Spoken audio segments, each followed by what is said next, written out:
El día de hoy en este video hablaremos acerca del crecimiento económico y el declive del porfiriato.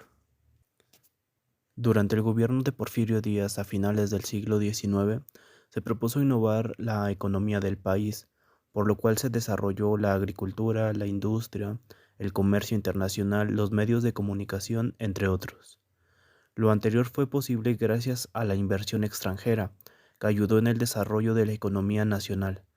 Una de las ramas beneficiadas fueron las comunicaciones y en especial el aumento en las vías férreas y del número de vagones del ferrocarril de pasajeros y de carga, lo cual fue beneficio al desarrollo de la nación.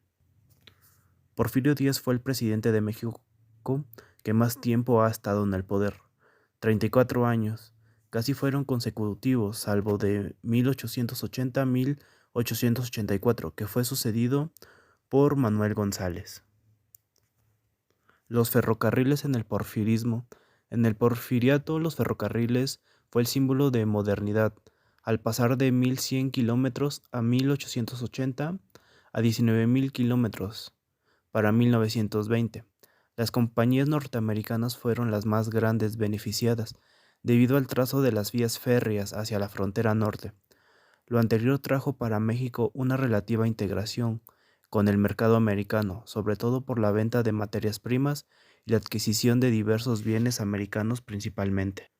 El ferrocarril ayudó también a la integración de la sociedad mexicana, al comunicar regiones y comunidades que habían estado aisladas con el resto del país por su geografía. La joya de la modernización fue el ferrocarril, que ayudó en la creación de pueblos mineros, centros de comercio, crecimiento de ciudades y polos de desarrollo. Con el desarrollo del ferrocarril también se impulsó el crecimiento del telégrafo, y con el desarrollo del ferrocarril se logró transportar grandes cantidades de minerales, productos agrícolas, materias primas, combustibles, animales y personas. El porfiriato es la etapa de la historia de México, comprendida entre 1876 y 1911, salvo por el breve periodo de 1880 a 1884, en el que el presidente fue Manuel González.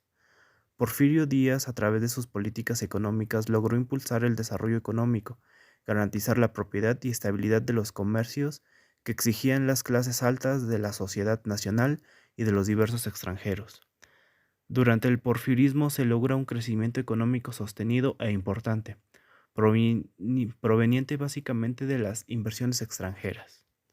Durante el porfiriato el sistema capitalista se desarrolla con rapidez y estimuló el crecimiento de la economía del país. A ello contribuyen los tres factores: la estabilidad política impuesta por el régimen, la avalancha de inversiones extranjeras, la integración de la economía nacional y su vinculación a los mercados exteriores, gracias al desarrollo de las comunicaciones, especialmente la de los ferrocarriles. Las inversiones extranjeras dominaron los sectores de la minería, el petróleo, ferrocarriles, electricidad, bancos, industrias y gran comercio. El crecimiento económico durante el porfirismo fue producto del impulso a la inversión extranjera y de la exportación, con un escaso impulso a la producción industrial y agropecuaria, destinada al mercado nacional. Los cultivos de exportación que se aceleraron con el desarrollo económico fueron el henequén, el chicle, el caucho, café, algodón, azúcar, garbanzo, vainilla, cacao, plantas tintoreas y oleaginosas. Durante el porfiriato las diferentes clases sociales se extremaron en lo económico y lo cultural, mientras que las clases altas tuvieron un auge económico y cultural, llegando a vivir en condiciones iguales a las que poseían las sociedades europeas, debido a un afrancesamiento de la población mexicana. La clase media se dedicaba a labores tales como el comercio, algunas industrias y artesanías, así como trabajaba en distintos niveles en empleos públicos, accediendo a la educación, lo que le permitía un modo de vida mejor que el de la clase baja. La clase baja era la mayoría de la población y se componía principalmente de obreros y campesinos que vivían en el margen de los progresos técnicos y sociales que se daban en la época, al grado de que la clase baja era prácticamente iletrada y vivía con una economía de subsistencia y estaba mal alimentada. Las duras jornadas laborales apenas aportaban alimentos básicos, insuficientes como maíz, chile, jitomate, calabaza y frijol, que eran la base alimentaria de la mayoría de la población. Durante el periodo del Porfiriato, la clase alta estaba representada por un grupo reducido de individuos.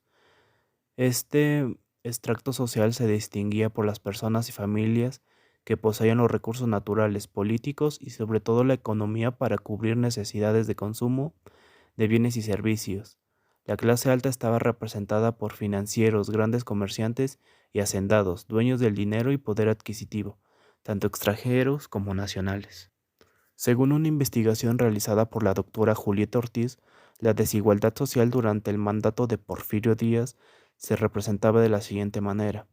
Para 1895 se contaba con un total de 12.6 millones de habitantes en el territorio nacional, de los cuales solo el 2% representaba a la clase poderosa, con respecto al nivel económico y político.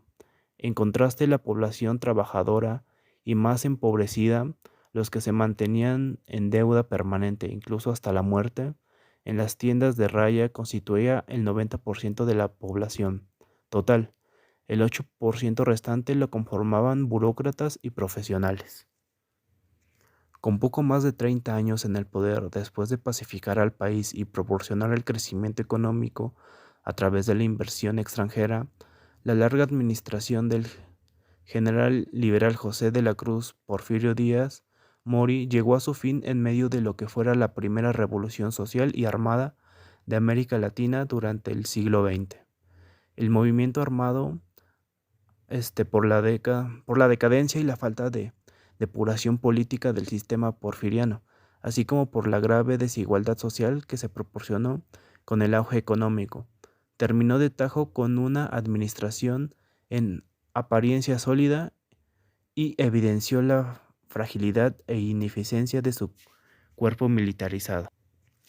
La revolución, iniciada el 20 de noviembre de 1910, se extendió rápidamente sobre ciudades y poblaciones importantes, tanto en el sur como en el norte del país, bajo la bandera maderista que buscaba democratizar la vida política del país y mejorar las condiciones de vida de la población. De acuerdo a los preceptos enunciados en el Plan de San Luis, los levantamientos armados se sucedieron uno tras otro, y las fuerzas maderistas ganaron terreno rápidamente a la milicia porfiriana. Antes de cumplirse los primeros 6 meses de 1911, las huastecas revolucionarias asestaron el jaque mate al agonizante gobierno de Porfirio Díaz. El 10 de mayo de aquel año, las fuerzas maderistas encabezadas por Pascual Orozco y Francisco Villa tomaron Ciudad Juárez. Con la toma de aquella ciudad, el gobierno de Díaz se vio obligado a entablar el diálogo con el maderismo, lo que eventualmente se derivó con la firma de los Tratados de Ciudad Juárez, documento que se firmó el 21 de mayo de 1911. Finalmente, el 31 de mayo de 1911, 6 meses después de haberse iniciado el movimiento armado, Díaz partió al exilio en Francia desde el puerto de Veracruz, en donde se rindieron honores militares para después abordar el vapor alemán Ypiranga. Una vez arriba del barco, Díaz pronunció las siguientes palabras: Veracruzanos, al abandonar este rincón querido del suelo mexicano, llevo la inmensa satisfacción de haber recibido hospitalidad en este noble pueblo, y esto me satisface doblemente porque he sido su representante en el Congreso de la Unión. Al retirarme guardo este recuerdo en lo más íntimo de mi corazón y no se apagará de él mientras yo viva.